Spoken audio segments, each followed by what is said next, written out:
Ngayong araw mga mare ay nag-celebrate kami ng ika-200,000 followers at naligo kami sa napakagandang dagat ng Bantayan Island. Kaya tara mga mare, samahan nyo kami. At dito mga mare ay nakapagbihis na kami dahil pupunta kami sa resto para mag-agahan. Free breakfast na pala dito mga mare at nag-selfie pa nga talaga ako dito sa may salamin para ma-flex yung aking outfit.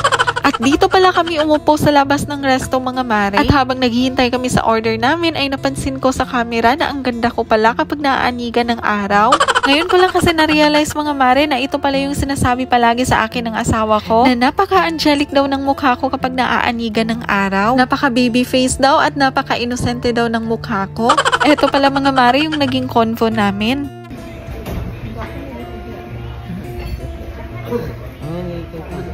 Karon ako ni sa ulo magsitag Antong Beach i-off sana Antong Beach kuan ra simple ra short karon na kanang yeah.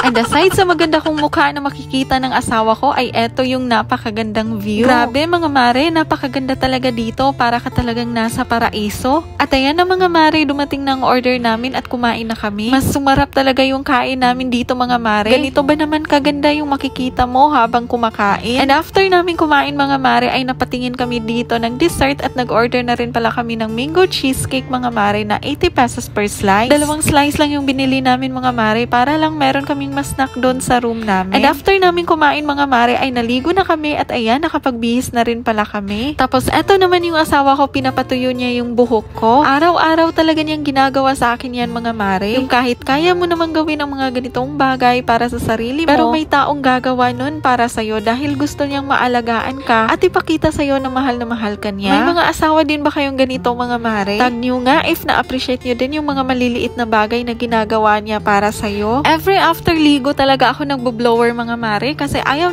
ko talaga na basa pa yung buhok ko kapag lumalabas ng bahay. Or kahit nasa bahay lang ako mga mare, pinapatuyo ko talaga agad ang buhok ko. Kayo din ba mga mare? Ganun din kayo? Pa-comment nga. After niyang napatuyo yung buhok ko mga mare ay nag-start na siyang pakulutin yung buhok ko. Sabi ko kasi gusto ko nakulot yung buhok ko sa pictorial namin. Siya lang din pala ang nagkukulot sa akin mga mare kahit noon pa nung nagva-vlog ako sa YouTube. Ay siya yung nag-aayos ng buhok ko at mga vlogging equipments ko. Napakaswerte ko talaga mga mare na meron akong napaka-supportive na asawa. At pagkatapos nga nun mga mare ay tiningnan namin ang resulta ng buhok ko. At tingnan nyo naman yung mukha ng asawa ko dito mga mare. Oh. Parang hindi natuwa sa kinalabasan ng pagkulot niya sa buhok ko. Sabi niya kasi mga mare na buhaghag daw tingnan ang buhok ko nung kinulot na. At mas bagay lang daw sa akin yung natural hair lang. Tinanong ko siya kung mukha na ba ako si Marimar dito. Pero sabi niya sa akin mga mare na ang kamukha ko daw ay si Moana. At ayan mga mare, sobrang natawa na lang talaga ako sa sagot niya kasi napaka-prangka naman sumagot. Actually kasi mga mare, naisip kong magpakulot para maiba naman yung aura natin ngayon. Since nasa dagat kasi kami ngayon, gusto ko ng beachy waves or mermaid hairstyle. Comment nga kayo mga mare if bagay lang ba sa akin or hindi. Promise, hindi ako magagalit if sabihin yung hindi bagay, kaya huwag ka nang mahiyang mag-comment dyan. At dito nga ay nag-selfie pa ako sa salamin para ma-flex yung aking maxi dress. Sobrang nainitan talaga kami dito mga mare since sira yung aircon nila pero naagapan naman agad pagkahapon. At nung sinabi kong ang init ng panahon ngayon ay sumagot naman itong asawa ko na mas hot daw siya at sabay niyang tinanggal yung kanyang botones. O diba, ang hot naman niya talaga mga mare, hot dog.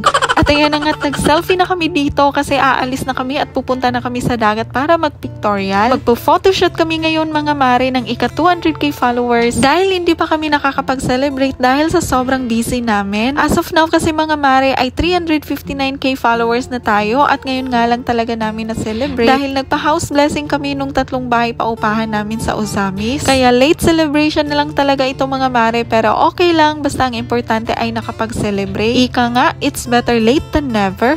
Char! And syempre mga mare, ang saya namin habang nagpiprepare kami nitong aming pictorial dahil sobrang dami na pala ng mga sumusuporta sa amin. Hindi kasi namin inakala mga mare na dadami tayo ng ganun kabilis. 2 months pa nga lang nung nagsimula kami ng aming mga mini vlogs pero ngayon road to 400,000 na naman tayo. At dahil dyan, hindi mawawala yung mga pag-give back ko sa suporta nyo at magpapag-giveaway na naman tayo soon ng 10,000. Kaya maraming salamat sa walang sawang pagsuporta nyo sa amin mga mare. At sobrang na-appreciate din rin talaga namin kayo na kahit hindi kayo napipili sa aming mga pag-giveaways, ay andyan pa rin kayo na patuloy na sumusuporta sa amin. Actually mga mare, simple lang talaga itong celebration namin. Kumbaga, low-key lang na photoshoot. Tingnan nyo naman mga mare, at putol nga yung pagkakuha dito, Hindi makita yung number 2 at letter K. Pasensya na talaga mga mare dahil hindi naman kasi talaga kami pro sa videography, kaya kayo na lang yung mag-adjust. At dito nga ay kumukuha na ako ng buhangin para ilagay ko dito sa mga balloons para hindi lumipad. Dahil kukuha din kami ng aerial shot sa 200k na balloons gamit yung drone namin. At ito nga't piniprepare na ng asawa ko yung kanyang drone para makakuha na ng aerial shot. And by the way mga mare, mapapanood nyo pala yung aerial shot na ito dun sa vlog ng asawa ko. Ilalagay ko na lang dyan sa comment section kung saan yung mapapanood yung aerial shot nito ha. At follow na din sana ng vlogging page ng asawa ko mga mare. Dahil nag-a-upload siya doon ng about nature and cooking vlogs niya, kaya sana ay suportahan nyo rin siya. Salamat po. Pagkatapos ng aming photoshoot mga mare, ay nagpa-picture muna ako sa asawa ko. Syempre mga mare, picture is life. Yung 99% picture tapos 1% na lang yung ligo. Minsan nga, 100% na ang picture tapos 0% na lang ang ligo dahil takot tayong ma-sunburn. Uy, aminin yung mga mare, ganun din kayo.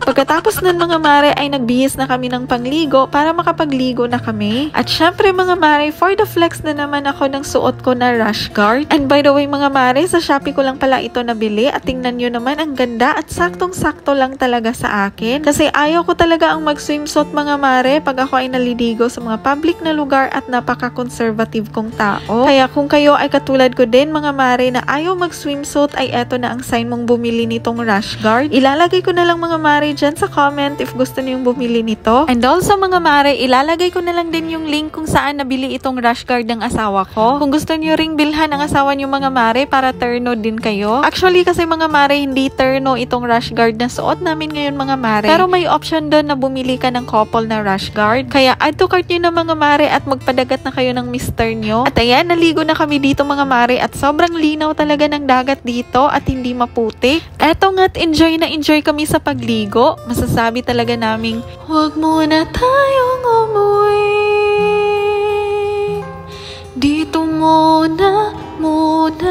O diba, napakanta na naman ako mga mare dahil sa sobrang ganda ng dagat dito. Hindi na nga kami nagtagal pang magbabad sa dagat mga mare kasi gininaw na kami. Ganyan talaga siguro mga mare pag matanda na, giginawin na kahit 30 minutes nang nagbabad sa dagat, no? Pero okay lang yun mga mare dahil may effervescent naman kaming dala. Hindi talaga yun mawawala saan kami magpunta. Yun na kasi talaga ang perfume ng mga matatanda mga mare. Kayo rin ba? Uy, aminin nyo. Pagkatapos naming maligo mga mare, ay naghapunan na kami dito sa resto nila dahil nagutom na kami. Ito pala yung in-order namin mga mare. Dynamite sticks at saka spicy chicken adobo. Tapos nag-order na rin kami ng shakes. Hindi pala namin naubos yung in-order namin na dynamite sticks mga mare dahil sobrang anghang. Paano ba naman kasi mga mare, dalawang putahe na maanghang yung in-order namin? Spicy chicken adobo plus dynamite sticks? Edi wow! Sinipon nga kami dito mga mare habang kumakain sa sobrang anghang ng kinain namin at hindi ko na nga na-videohan mga mare. At ayan, bumalik na kami sa room namin mga mare at kami ay nakapagbihis na ng pantulog. At tingnan nyo naman itong asawa ko mga mare, at parang may binabalak na naman ulit ngayon. O siya, ayun lang muna sa ngayon mga mare at ako'y mayayari na naman itong asawa ko. So ayun lang muna sa ngayon mga mare. Sana nag-enjoy kayo sa videong ito. Sa susunod ulit. Bye!